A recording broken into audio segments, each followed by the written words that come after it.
इतनी तादाद में यहां आने का सलाम भी करता हूं और ये आपने जो मुझे इज्जत दी उसका शुक्रिया अदा भी करता हूं। नौजवान अली अफजल, इंशाअल्लाह इतवार को 17 तारीख को मैं अभी से ही आपको मुबारक दे रहा हूं कि इंशाअल्लाह ये मैच जीत जाएंगे।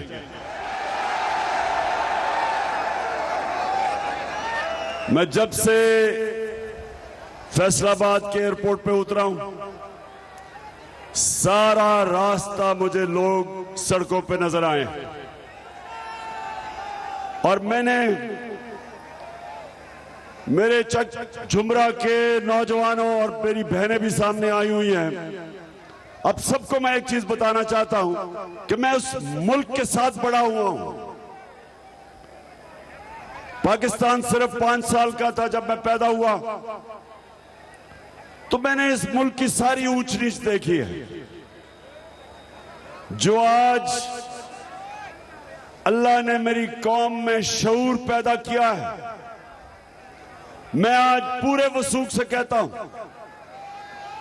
कि इस मुल्क की 75 साला तारीख में कभी भी कौम इतनी बेदार नहीं थी, इतना शऊर नहीं था, इतनी समझ नहीं थी।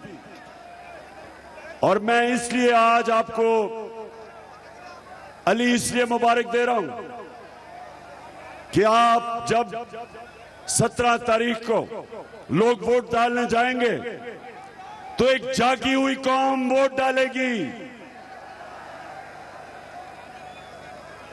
कौम समझ बैठी है कि इस मुल्क के ऊपर एक बड़ी बैरूनी साजिश हुई। बैरूनी साजिश यहां हमारे गद्दारों ने, मीर जाफर और मीर सादिक ने इस साजिश को कामयाब किया और हमारे मुल्क के ऊपर जो 30 साल से 2 खानदान इस मुल्क को लूट रहे थे, उनको इस कौम के ऊपर मुसल्लत किया गया और उन चोरों ने आते साथ ही 1100 अरब रुपए का डाका मारा। असेंबली में नैब के कानून की तरमीम करके, नैब को तकरीबन खत्म करके 1100 अरब रुपया आप सबका जो था, मेरे नौजवानों, ये आपका पैसा था जो उन्होंने आते साथ ही डाका मारा, एनआरओ लिया। पहले इन 2 चोरों ने जनरल मुशर्रफ के दौर में एनआरओ लिया, तब जो इन्होंने अपने पहले दौर के 11 सालों में मुल्क को लूटा था वो चोरी माफ करवाई और फिर इस बारी आके जो 10 साल इन दोनों ने मुल्क को लूटा था, करप्शन केसेस इनके दौर के बने थे। 1100 अरब रुपए का डाका मारा, अपने केसेस माफ करवाए और करवाने के चक्कर में मैं सुप्रीम कोर्ट में गया हूं और इंशाल्लाह केस लग रहा है और इस कौम से मैं वादा करता हूं कि आखिरी गेंद तक इनका मुकाबला करूंगा, इन चोरों का।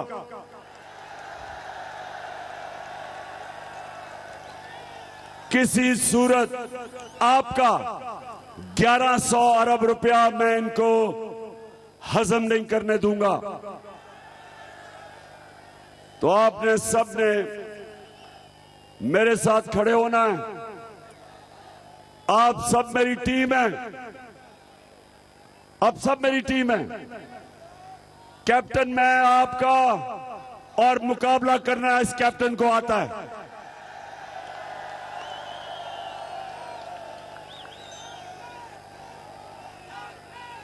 इन डाकुओं ने यह समझा था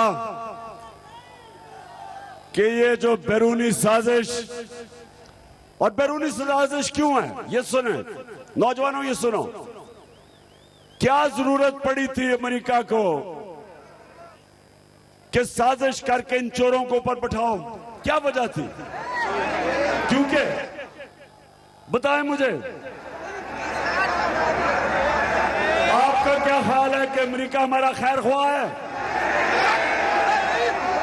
क्या अमेरिका इस मुल्क की बेहतरी चाहता है?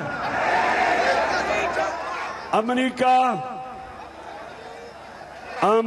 चाहता है कि पाकिस्तान के ऊपर ऐसे हुक्मरान बैठे हों जो वो हुक्म करे ये उनके ताबेदार बने, हर चीज उनके घुटनों पे बैठ के माने। वो अगर हुक्म करे कि जनाब हमारी जंग में शिरकत करो, तो एक टेलीफोन कॉल के ऊपर उस वक्त का सरबरा घुटने टेक गया और अमेरिका की जंग में हमें लेके गया। तो जानते हो पाकिस्तान ने कितनी कुर्बानी दी उस जंग में? जानते हो? कौन जानता है आप में से? 80,000 पाकिस्तानी मारे गए, 80,000। और आज भी हमारे फौजी जवान कुर्बानियां दे रहे हैं बॉर्डर के ऊपर, बलूचिस्तान के बॉर्डर और अफगानिस्तान का जो बॉर्डर पख्तूनख्वा के साथ, आज भी कुर्बानी दे रहे हैं उस जंग की वजह से। जो एक धमकी मिली हमारे सरबराह को और उस जंग में शिरकत कर गया, और उसके बाद जब ये दोनों आए तो कौम ने समझा कि ये तो जमहूरी लीडर हैं, ये तो आके अपने लोगों की मफादात की हिफाजत करेंगे। वो तो मिलिट्री डिक्टेटर था। लेकिन जब ये दो आए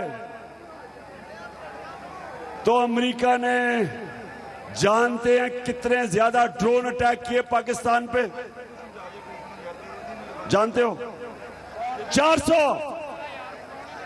400 दफा उन्होंने आके इस मुल्क पे बमबारी की। हमारे कबायली इलाके में कितने हजारों लोग मारे गए, औरतें बच्चे उसमें। मदद भी उनकी कर रहे हैं, बमबारी भी हमारे ऊपर। हम कतई किसी से दुश्मनी नहीं करना चाहते, ना अमेरिका ना किसी से, सबसे अच्छे ताल्लुकात रखना चाहते हैं, लेकिन हम किसी की गुलामी नहीं करना चाहते। बिल्कुल हम देखेंगे, हम देखेंगी 17 तारीख को देखेंगे इंशाअल्लाह। ये देखेंगे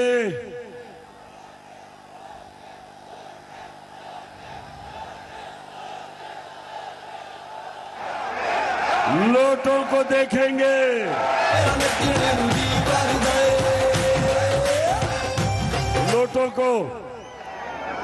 लोटों को बल्लों से फेंटा लगते देखेंगे।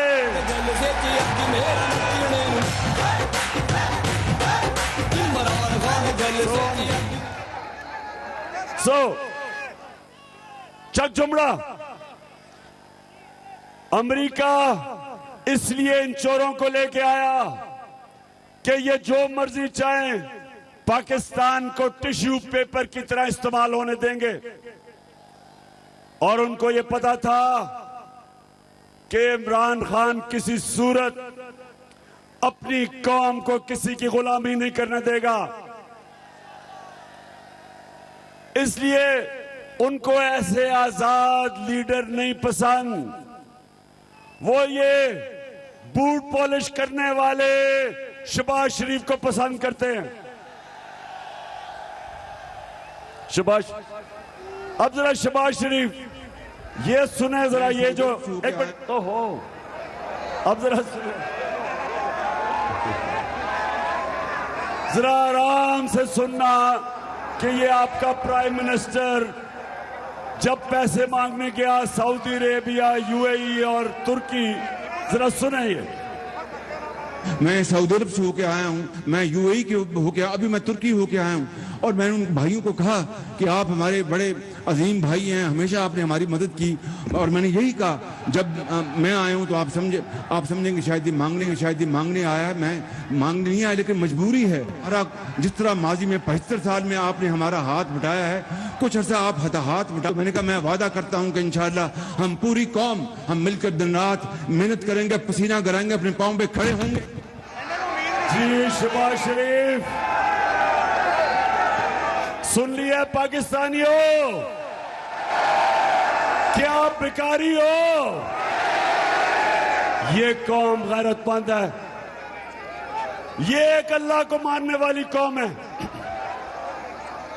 ला इलाहा इल्लल्लाह इंसान को गैरत देता है, खुददारी देता है। जो भी अल्लाह के सामने गवाही देता है कि मैं किसी के सामने नहीं झुकता सिवाय तेरे अल्लाह, वो कभी बेकारी नहीं बनता। वो अल्लाह से मांगता है, मेहनत करता है, कुर्बानियां देता है, लेकिन अपनी गैरत नहीं खोता। ये शहबाज शरीफ, मुझे ये जरा ये जवाब दो कि 32 साल से आप शरीफ और जरदारी खानदान इख्तियार में बैठा है, 32 साल से। तो 32 साल से आप हाथ फैला के बैठे हो, 32 साल से भीख मांग रहे हो। कौम गैरतमंद है,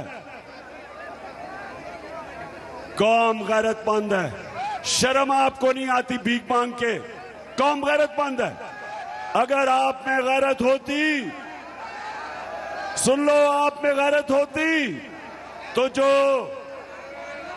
आपके खानदान शरीफ खानदान ने और जरदारी खानदान ने 30 साल से इस मुल्क का पैसा चोरी करके बाहर लेके गए हो, वो पैसा वापस लेके आते, भीख ना मांगते, कौम को जुलील ना करते, पैसा वापस लेके आते। तो नौजवानों बताओ, मुझे ये बताओ कि आपको एक ऐसा प्राइम मिनिस्टर चाहिए जो भिखारी हो? कहता मैं यूएई भी पैसे मांगने गया, मैं सऊदी अरेबिया भी पैसे मांगने गया, मैं तुर्की भी गया। आप मुझे ये बताएं कि क्या इज्जत रह जाती है पाकिस्तानियों की? पूछें बैरून मुल्क पाकिस्तानियों से, क्यों मेरे साथ खड़े हैं? क्यों उन्होंने इतने इतने बड़े मुजाहरे किए जब मेरी हुकूमत को हटाया गया? क्योंकि वो तरसते हैं कि कोई उनके मुल्क में एक खुददार लीडर आए ताकि उनको शर्मिंदा ना कराए। ये देखें, ये जरा जिस तरह का लीडर है, प्राइम मिनिस्टर अपने आप को भी शर्मिंदा करवाता है और सारी कौम को भी शर्मिंदा करवाता है। इसलिए 17 तारीख को आपने निकलना है। और मैं ये आपको बता दूं, इन्होंने सारे धांधली के रिकॉर्ड तोड़ देने हैं। इनको खबर मिल गई है कि सारी 20 के 20 हलकों में तहरीक इंसाफ जीत रही है। इंशाल्लाह जीतेगी। और इनको पता चल गया, जो भी सर्वे हुए हैं, कौम खड़ी है तहरीक इंसाफ के साथ और इनकी मुखालफत में। और खास तौर पे लोटों को कौम बल्लों से फेंटा देखना चाहती है। इंसाफ का अलम है, मुजाहिदे वतन है, तेरे साथ हम है, तेरे हाथ में इंसाफ का अलम है, मुजाहिदे वतन है, तेरे साथ हम है, तेरे हाथ। वैसे अली, मैं नेक्स्ट टाइम मैं खुद आपको बताऊंगा कि जलसे को ऑर्गेनाइज कैसे करना है। एक वो बेचारे उधर फंस गए हैं, उधर बेचारे वो पीछे, उनको नजर ही कुछ नहीं आ रहा, तो इनको सारों को सामने लेके आना चाहिए था। क्योंकि आपको पता है कि जलसे का मैं एक्सपर्ट हूं। किसी ने इतने जलसे नहीं किए जो मैंने किए हैं 26 सालों में। नौजवानों, इतवार को सबने तैयारी करनी है। आपने एक एक पोलिंग स्टेशन की एक एक पोलिंग स्टेशन का पहरा देना है, क्योंकि ये धांधली के बगैर नहीं जीत सकते।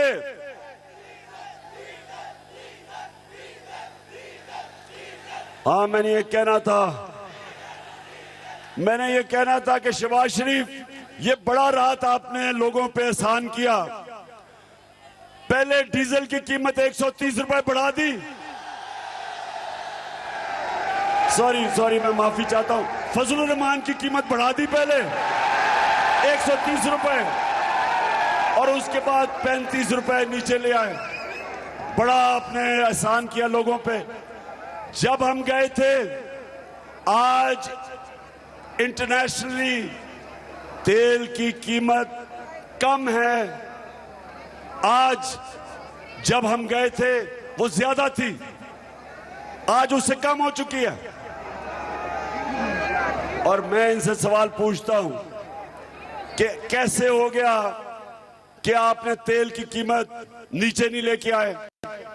आपको भी आज पेट्रोल की कीमत 150 रुपए लीटर पे आना चाहिए, और फजल रहमान की 144 रुपए लीटर लानी चाहिए आपको,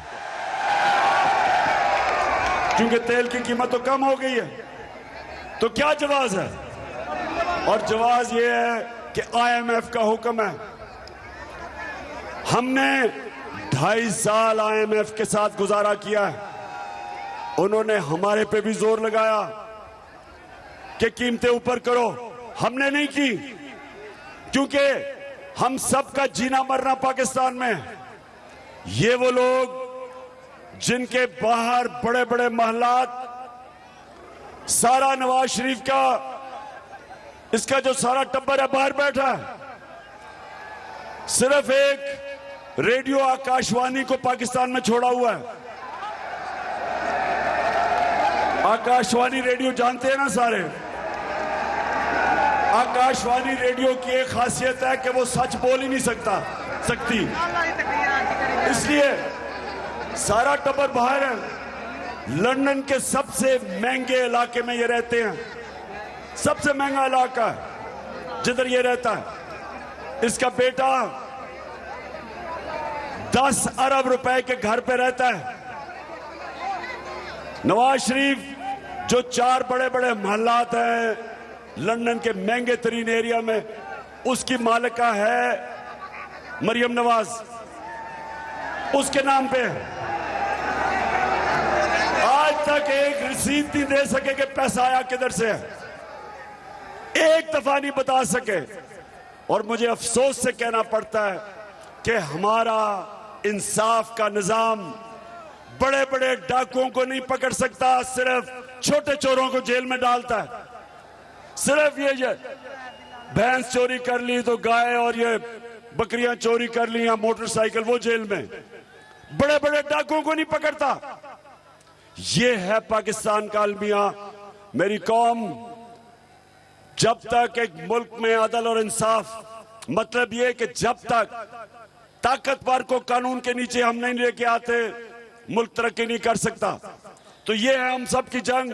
नौजवानों, आप सब की जंग एक ही है, जो मेरे नबी सल्लल्लाहु अलैहि वसल्लम ने कहा था कि कोई कौम जो ताकतवर डाकुओं को नहीं पकड़ती और सिर्फ छोटे चोरों को पकड़ती है, तबाह हो जाती है।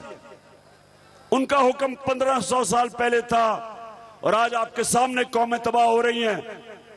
श्रीलंका में देखें, वहां भी एक खानदान हुकूमत कर रहा था 20 साल, वो भी पैसे बाहर लेके जा रहे थे। वो अमीर हो गए, कौम मकरूज होकर दिवालिया निकल गया। आज वो बाहर भाग गए हैं, और कौम में देखें कि उनके पास पैसा नहीं है अपना मुल्क चलाने के लिए, दिवालिया निकल गया। उससे पहले अफगानिस्तान, जो अफगानिस्तान की गवर्नमेंट थी पहले, जैसे ही अफगानिस्तान गिरा, वो भी सरबराह बाहर भाग गए, पैसे लेके बाहर चले गए। और इसलिए कि करप्ट गवर्नमेंट के साथ अवाम नहीं खड़ी थी। वही श्रीलंका में, वही लबनान में क्या हुआ? बेरूत, सबसे ज्यादा सारे मिडिल ईस्ट में जो शहर था, जो दुनिया जाती थी दुबई से पहले, वो बेरूत था। उधर भी हुक्मरान उन्होंने आके चोरी करनी शुरू की, दिवालिया निकाला। आज 70% लोग लेबनान में गुर्बत की लकीर के नीचे चले गए। और जब तक हम इन दो बड़े खानदानों को जो 30 साल से इस मुल्क को लूट रहे हैं और जो आज ऊपर आके बैठ गए हैं और जिन्होंने भी इनको बिठाया है, इस मुल्क की तारीख इनको माफ नहीं करेगी। जो भी ये साजिश के तहत हमारे ऊपर मुसल्लत किए गए, जो ये जुल्म हो रहा है मुल्क पे, जो महंगाई हो रही है, जो आज टेक्सटाइल इंडस्ट्री फैसलाबाद की, हमने इसको उठाया, रिकॉर्ड एक्सपोर्ट्स की टेक्सटाइल ने। यहां हालात ये थे कि टेक्सटाइल इंडस्ट्री के लिए मजदूर नहीं मिल रहे थे, और आज हालात देखें। आज पूछें टेक्सटाइल इंडस्ट्री के क्या हालात है। 3 महीने के अंदर जो सनत हमारी इंडस्ट्री ऊपर जा रही थी, एक्सपोर्ट्स ऊपर जा रही थी, सबसे ज्यादा हमने टैक्स इकट्ठा किया था ताकि लोगों पे खर्च करें। हमने हेल्थ कार्ड दिया।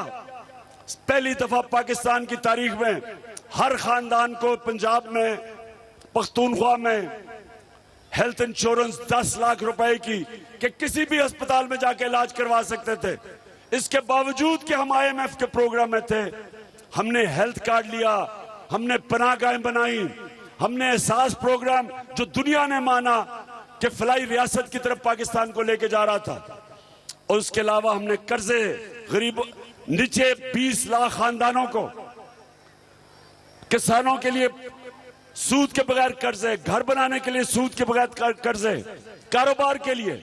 ये पहली दफा पाकिस्तान में हो रहा था जब इन्होंने साजिश करके हमारी हुकूमत गिराई। और मैं चक जुमरा, मैं तो हैरान हूं जितनी तादाद पे आप आए हैं। मैं आपका शुक्रिया अदा करता हूं और इंशाअल्लाह अली अफजल आपको मुबारक भी देने आऊंगा। लेकिन ये याद रखें, खेलों के ग्राउंडों में मैंने एक चीज सीखी थी, जब तक आखिरी गेंद नहीं हो जाता मैच जीता नहीं जाता।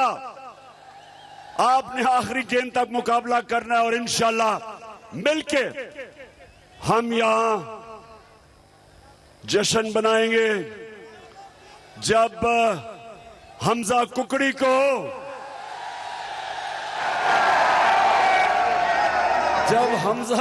को हम शिकस्त देंगे, क्योंकि ये पूरी कोशिश कर रहा है हमजा, हर किस्म की धांधली, क्योंकि इनका जो खानदान है और वो जरदारी खानदान, इन्होंने कोई चीज ईमानदारी से आज तक नहीं की और ये पूरी इलेक्शन में धांधली करेंगे। मेरे नौजवान तैयार होंगे और जिस तरह हिंदुस्तान को उनके अंपायरों के बावजूद हम शिकस्त दे के आए थे, इंशाल्लाह कुकड़ी को भी शिकस्त देंगे। पाकिस्तान जिंदाबाद।